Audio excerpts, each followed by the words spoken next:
but Larry Foster lived in the area. Uh, I'm going to start off with one verse. I've got the whole ballad at home. As a boy, I learned this song from Aunt Lou Brookshire. She was an old lady that lived down at Kings Creek, just across the mountain yonder.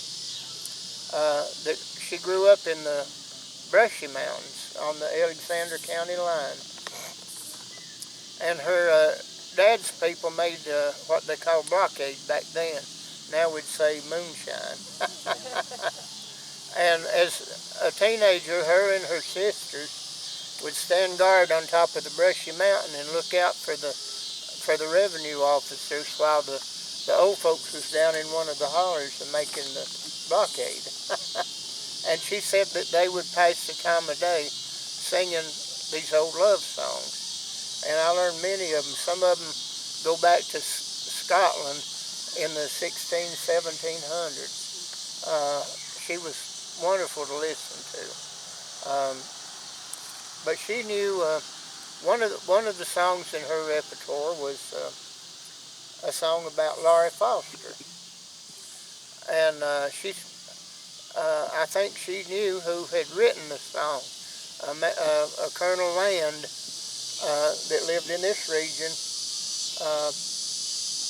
wrote it back at the time that the story happened. And but as far as I know, the actual tune to it has never been recorded,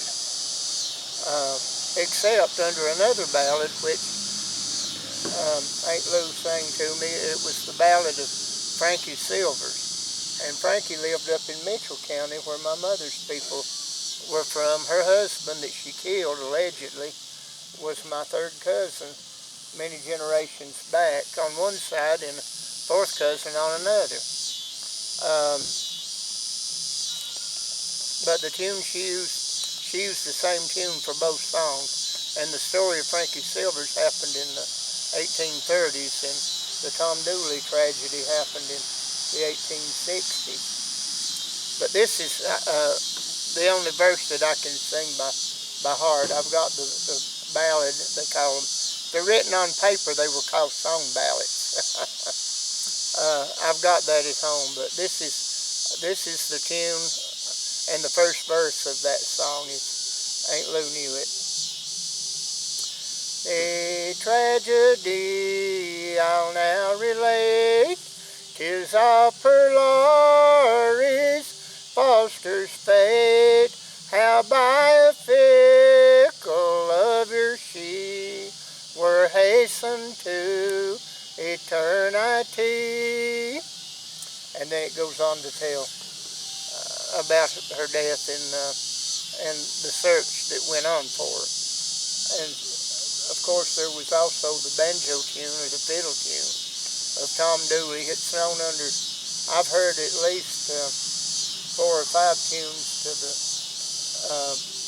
song of Tom Dooley. And over the years I've got a pretty big collection of ballads that I've learned from different people around the Appalachian Mountains. And some of the verses in it, and the part of the tune, is actually related to a song that was known in Madison County as Reelin' Rock My Neighbor Girl. But that's the way of folk music. Many of the songs will get verses from different songs and become a new song, maybe have a little different tune. But the story of Laurie Foster goes back to the 1860s, as I said. And it's really a story about 3 families, basically. The Foster family, the Dooley family, which, for those of you that are speak a little more literally than I do, Doola, but it was always pronounced Dooley, and the Melton family. And there's members of all 3 of those families that still live in this general area. But they were the ones concerned in it. There were some other people concerned that lived in the region. I learned the story as a boy um, from originally the the uncensored version of it. I learned from a man that lived a few miles down the river from here, not far from Elk Creek. Uh, his name was Wade Gilbert, and he told me the story when I was a boy. And this is basically his version of it. Now, of course, over the years I've read a lot and learned a lot from other people, and no bits and pieces that have been thrown in. But Wade Gilbert's grandmother was a Dooley, and she was there when the story happened, and I assume that that's mostly where his source for the tale was. But Laurie Foster lived in Laytown. It wasn't called that then. They'd never heard of that name. But I found where her homestead was by reading a map that John Foster West published in one of his books. That it was marked on the map, and I used to live about a half a mile or a quarter of a mile from where that homestead was, over in the Laytown section. Before it was known as Laytown, at one time it was known as Dunnyhoo. There was an Irishman come to this country and had a sawmill up there one time, and at one point it was called that. But Laurie's father lived on some land that is now where the road that goes from Laytown Road's back that way, and it comes out down that way. And Laytown's about halfway across the mountain yonder. And her house stood right about where the paved road goes through now. She lived with her dad and her family up there. And Tom Dooley lived close to Reedy's Branch, which is in Wilkes County, down the river just a little ways from here, and off to the left, not far from Elk Creek. And Tom Dooley went to the war. He went to the Civil War. He was a soldier, and before he left, he courted one of the foster girls. There was a number of cousins and aunts and uncles of them, and one of them's name was Ann Foster. Now, Ann, they said, was very good looking, attractive girl, and she apparently had a pretty sharp mind. She was usually in charge of about everything she got involved with. And while Tom was gone to the war, Ann married an older man named, was it James Melton, Sharon? James Melton. That lived down near I guess it's off of Grady's Fork Road, isn't it? Right. It's buried there. It's in Wilkes County. And when Tom came home, he found that his former girlfriend was married. And he didn't let that stop him from continuing to see her. In those days, they lived in old houses that the main room of the house was the man and the woman of the house's bedroom, as well as the living room. There'd be a fireplace in there, and there'd be beds in there. Generally, a big high bed that you could pull it was known then as tunnel beds, but proper name, I guess, trundle bed. But all the old-timers called them tunnel beds, which it sort of was like a tunnel coming out from under the bigger bed that other people, that if you had visitors or got too big a family, some of the people would sleep in. And Tom would go down there, and he would sit up with old man Melton, talk to him. He was a hard worker. He had a farm, and I guess he'd wear out and go to sleep, and then Tom wasn't done talking, so Ann would come over to his bed and talk to him for a while. Well, another relative of them, I always heard she was a cousin to Ann and Laurie too. I'm not sure she was first cousin or not. Her name was Pauline Foster. And Pauline is the older way of pronouncing Pauline. Right.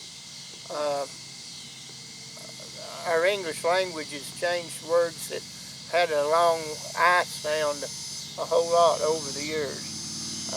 But Pauline was Pauline back then.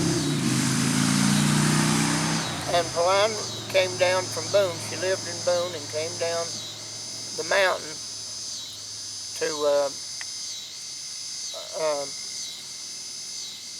work, a job of work. And she stayed there with Ann and Mr. Melton.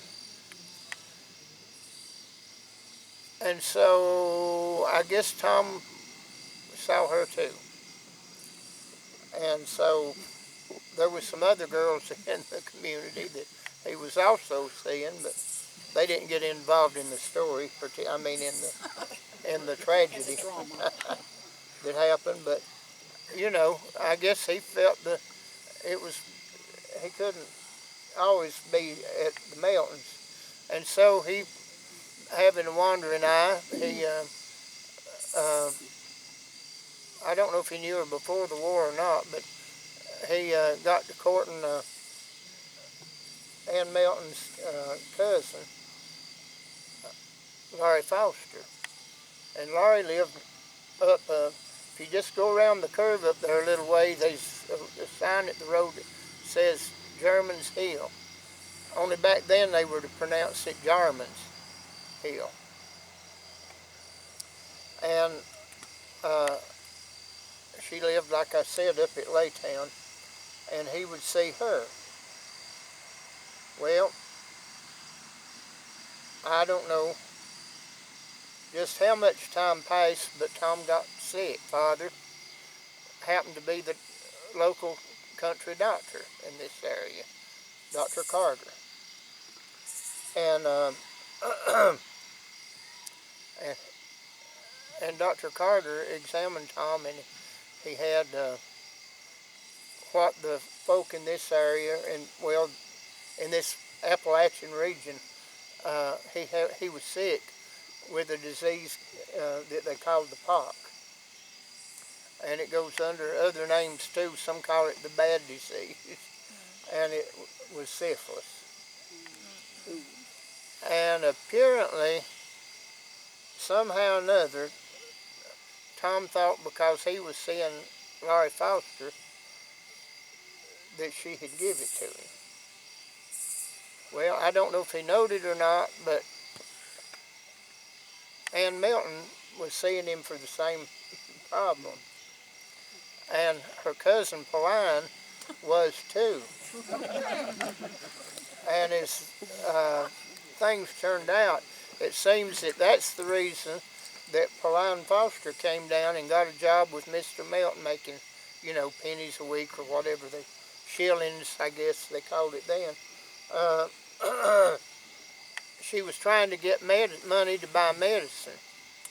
Back then, the only medicine that would do any good with it was salts of mercury.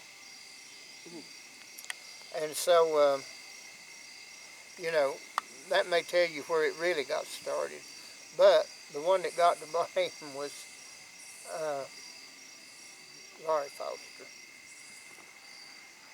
And Wade Gilbert told me that one day his step-grandfather was sitting out on the porch of his house, and he said that Tom come down the hill down below the porch, walking his mad about something, talking to himself. And he said, I'll kill the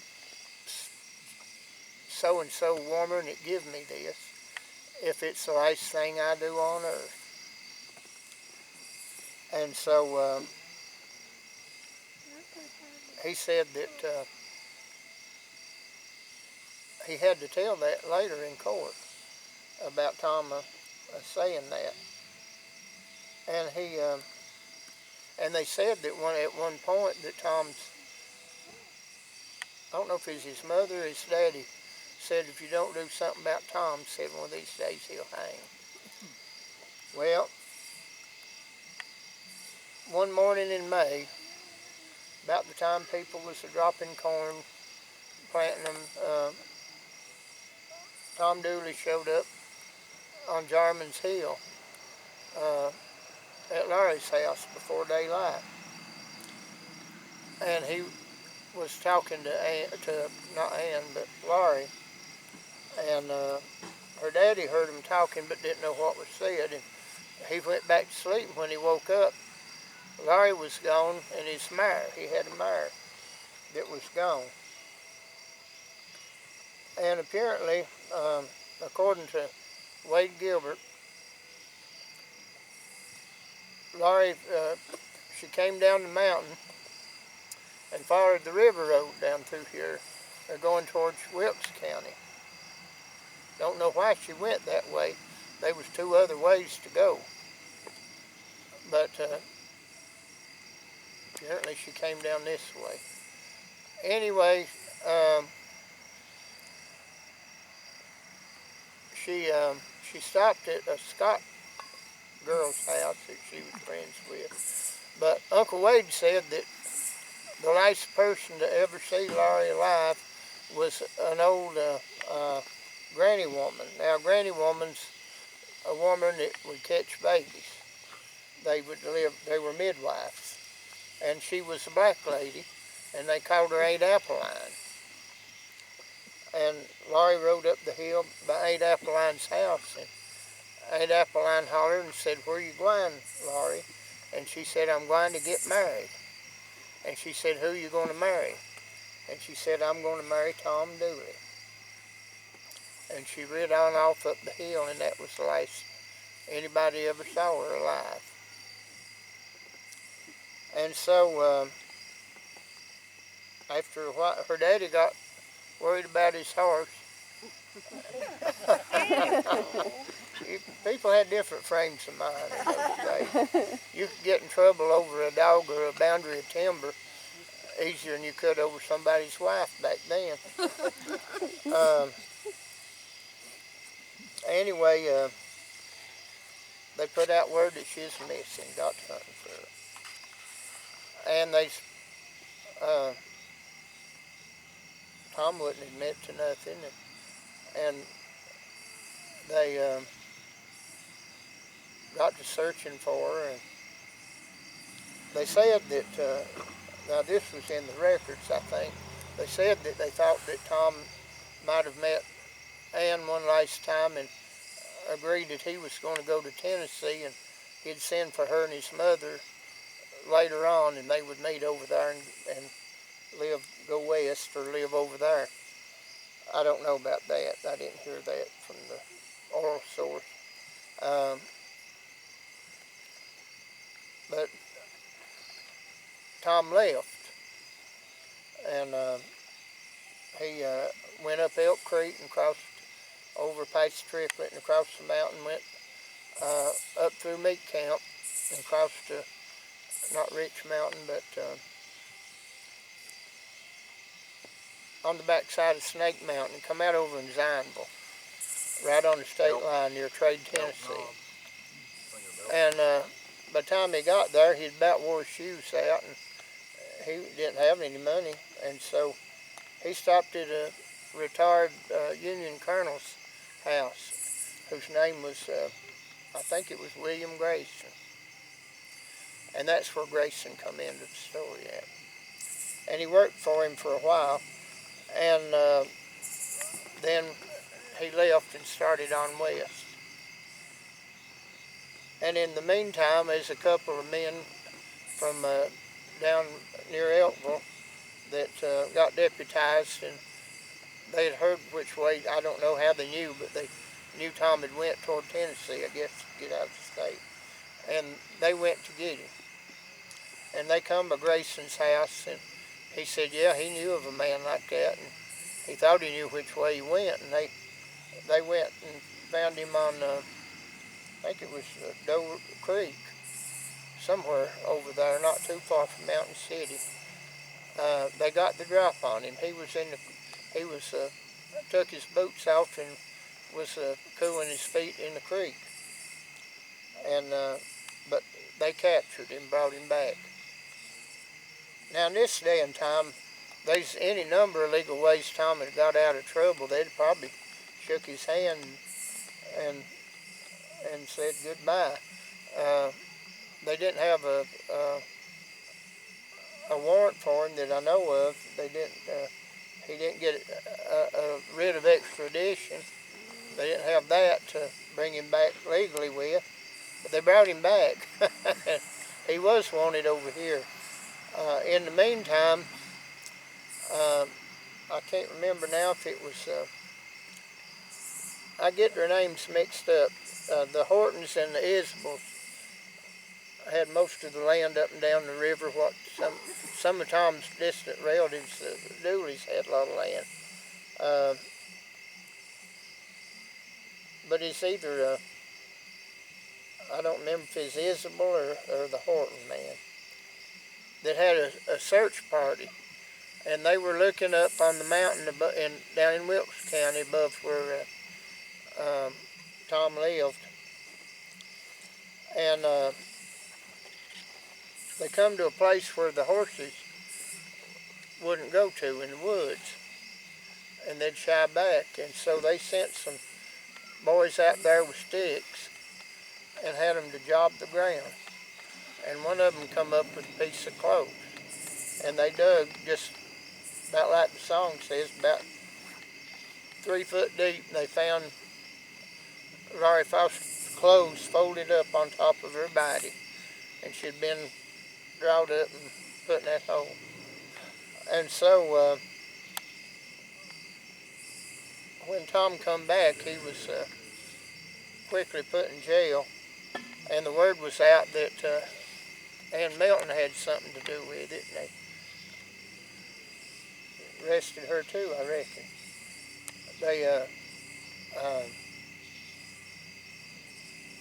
They put out word that the state did that if somebody had something to do with that would tell the truth of what happened, that if they had anything to do with it, they'd go free. And Uncle Wade Gilbert, he claimed that Tom's mother and Pauline Foster had a race down the river road. That Tom's mother rode a mule and Pauline rode a horse. And they raced to the courthouse in Wilkesboro to see who would get there to turn the state's evidence. And apparently Pauline won the race. Anyway, they said, now this is, you might find contradictions in the record, I don't know. The way that I heard it was that Pauline Foster said that one night Ann had her to go with her up on the mountain and sit on a log while she was gone for a few minutes, and said she was gone a little while, and the next thing she knowed, she said Tom Dooley and Ann come around the mountain with a stick going from one shoulder to another one, and a body tied to that stick. They said they went around over in the bushes somewhere, was gone a little while where they buried it, and come back. I don't know if that's exactly the way it happened or not, but Ann Melton was put in jail, and they feared there's too much sentiment against Tom Dooley in Wilkes County, and it was bound over to court in Statesville. I used to live in a house. I worked at Mitchell Community College as a visiting artist, and my landlady had a house that was right next to the parking lot where the old jailhouse was in Statesville. And I've looked out the window many of a time and thought of Ann and Tom being locked up in the jail down there. I guess it was about 2 years before it all come to a conclusion. But they found him guilty on circumstantial evidence. They didn't have no eyewitness that admitted to seeing him kill her, and a lot of people thought that Ann's the one that done it. And I don't know where she did or not, but Tom was found guilty and sentenced to hang. And they said that the morning of his execution, that he read on the cart that hauled his casket up to the hill down there in Statesville. It's on the east side of town, I guess. Where he was to be hung, said he rode on his casket and played the fiddle. And they said that when the cart rode up to the gallows, that he looked up there and seen that rope hanging and said, "Boys, if I'd have known you was going to use the new rope on me, I'd have washed my neck this morning."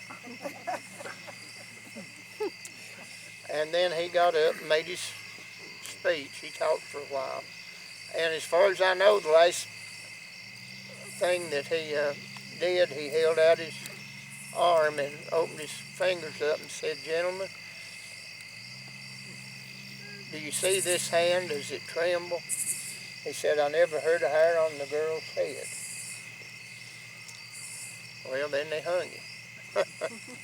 And the night before, he, according to the books, he signed a paper saying that Ann Melton didn't have anything to do with it. So they had to let her go. They didn't really have any opposing counsel on that. But back when I worked at Mitchell Community College, one of my duties was to go to different schools in the county and go to churches and civic groups and do programs. The school paid my wages. And I was up on, I forgot now, 120 something, I forgot the 19, I forgot the name of the road. It ran through the country between Statesville going towards Wilkes County, towards Wilkesboro.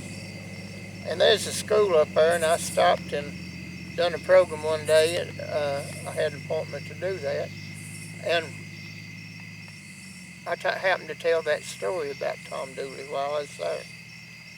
And when I got done, the librarian come up to me and she said, "I'll tell you a little postscript to that." She said that when she was a girl, back in, I guess in the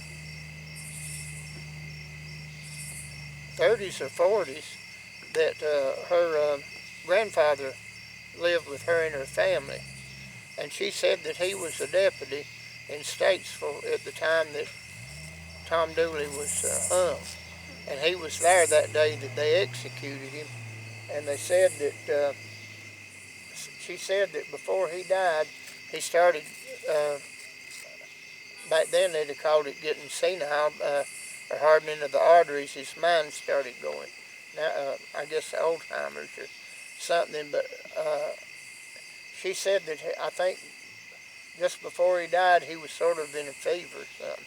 And he said that he kept seeing in his mind's eye, he said that Tom's body just slowly, the rope just twisted around, his body just turned around and around. And that was at least 80 years before that. And he could still see that time of his life in his memory at the end of his life, seen Tom hanging there. And I reckon that Tom's sister and brother-in-law carried his body back to Wilkes County. And there's all kinds of, I've heard so many different people swear that their granny or great-granny was at the execution, and they'd claim that Tom's mother was there and walked all the way from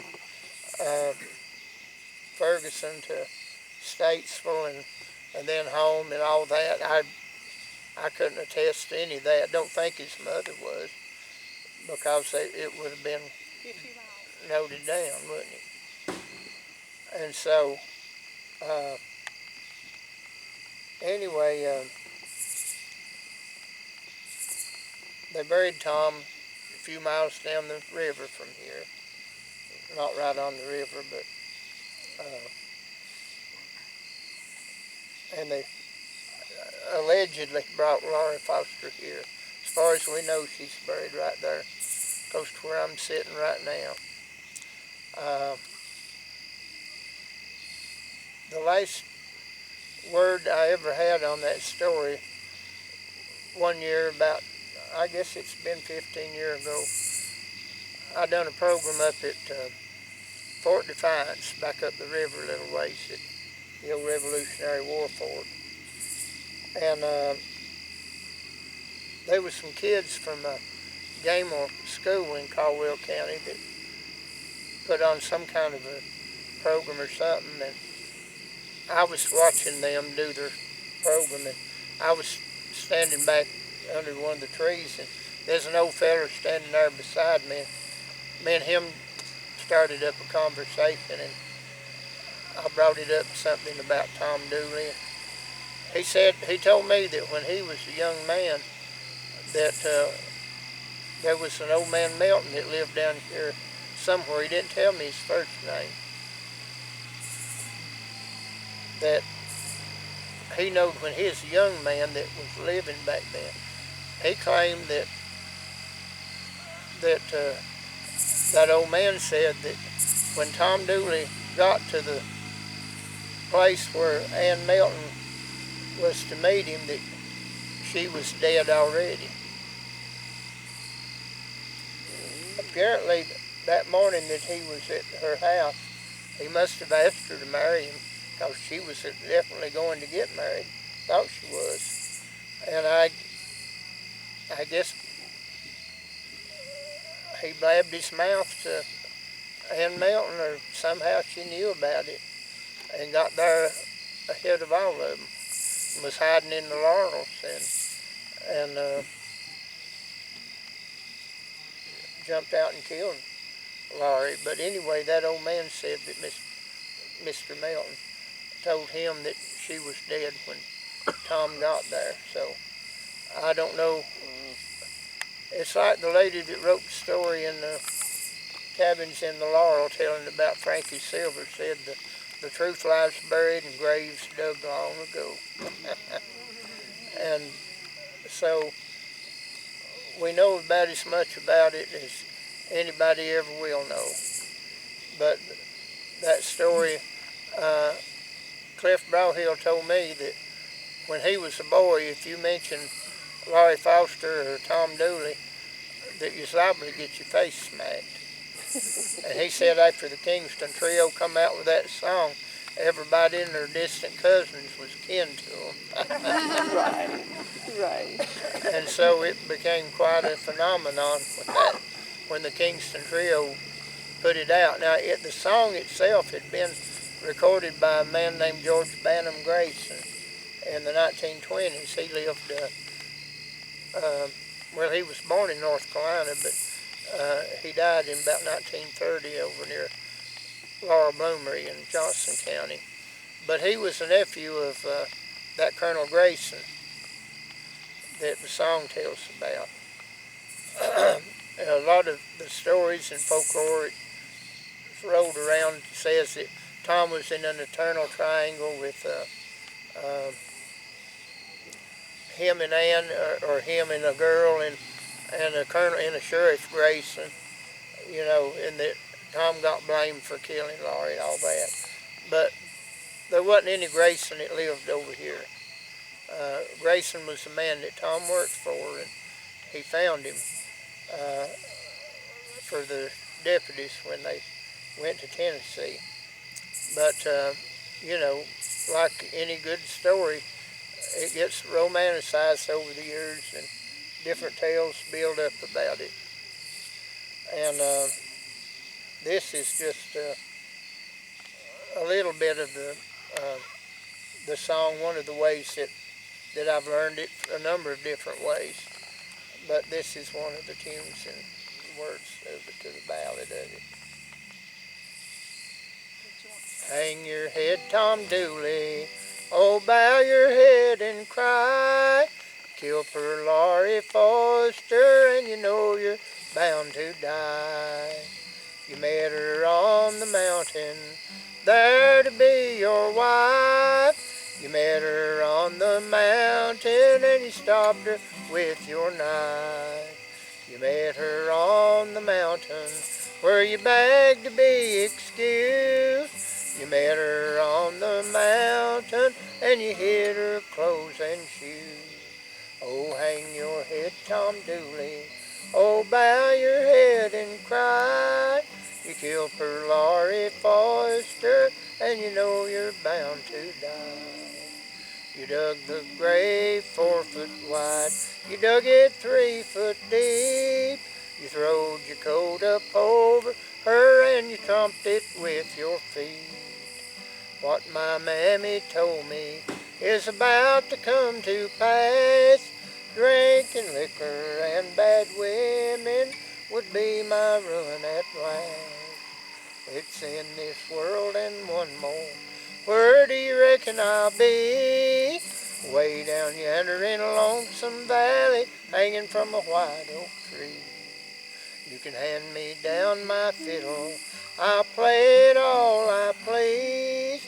For at this time tomorrow, it'll be no use to me. Hang down your head, Tom Dooley, oh, bow your head and cry. You killed poor Laurie Foster, and you know you're bound to die.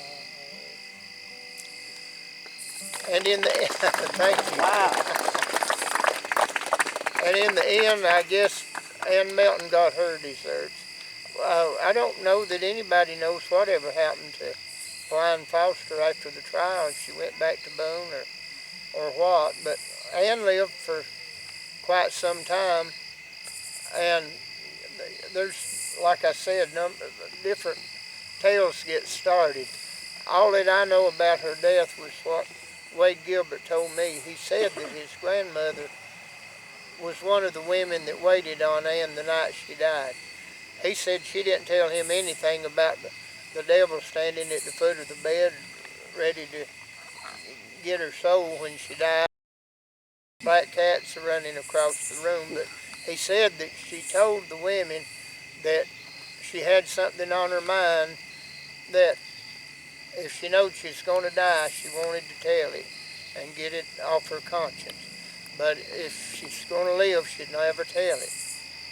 So they give her a few minutes, and when they went back in there, she had apparently gotten too weak. She couldn't even talk, and said she turned her head over and was gone in a few minutes. So unless she told Dr. Carter or one of her children, I don't know how old they was at the time she died, but that would be the only way that I would know that the secret was ever really told. She is about the only one that could have really told the truth about it, if she would have had. But that's pretty much the story of Tom Dooley and Laurie Forrest. Thank you. Thank you.